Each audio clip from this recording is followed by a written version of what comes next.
Smile and Learn. Hola, amics i amigues! Avui viatgem enrere en el temps, fins a l'antiga Roma. Des d'allà aprendrem els números romans.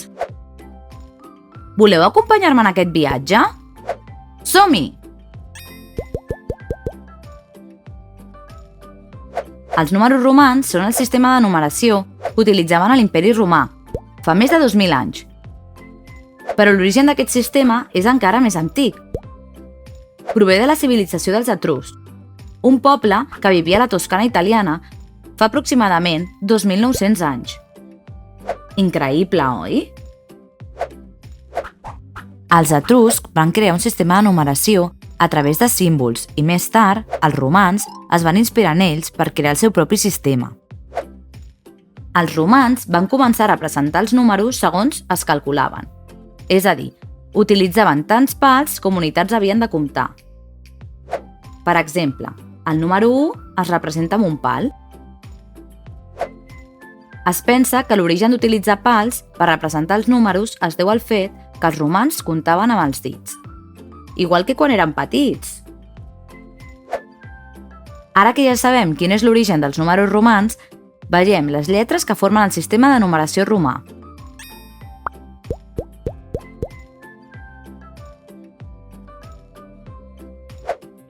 El sistema de numeració està compost per 7 lletres majúscules i cadascuna de les lletres té un valor numèric. Veiem quin valor vam donar els romans a cadascuna de les lletres. La lletra I representa el número 1. La lletra V baixa representa el número 5. La lletra X representa el número 10. La lletra L representa el número 50. La lletra C representa el número 100. La lletra D representa el número 500. Finalment, la lletra M representa el número 1000.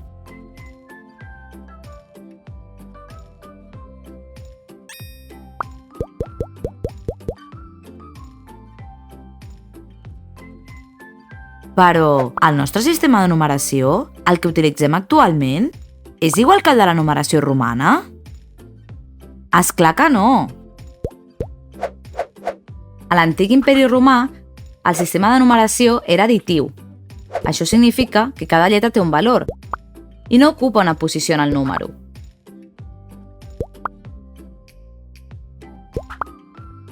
És a dir, els números es formen a través de la suma dels símbols que el componen. Aquest sistema després va evolucionar, incloent també la resta i la multiplicació. Vegem alguns exemples per entendre-ho millor. En el sistema de numeració romà, el número 20 es representa amb les lletres XX, ja que la lletra X té un valor numèric 10. Per això, si sumem dues lletres X, serà igual a sumar 10 més 10. I d'aquesta manera aconseguim el número 20. Vegem ara un exemple en què utilitzem la resta. El número 4, en el sistema de numeració romà, es representa amb les lletres I, V baixa. Com que la I està a l'esquerra de la V baixa, hem de restar el seu valor al de la V baixa. El valor de V baixa és 5 i el valor de I és 1. Llavors li restem 1 a 5 per obtenir el número 4. Actualment, el sistema de numeració que utilitzem és d'origen àrab. Aquest sistema és de número posicional, és a dir, el valor de cada dígit depèn del lloc que ocupa dins del número. Avui en dia, seguim utilitzant els números romans per a algunes coses. Veiem alguns exemples.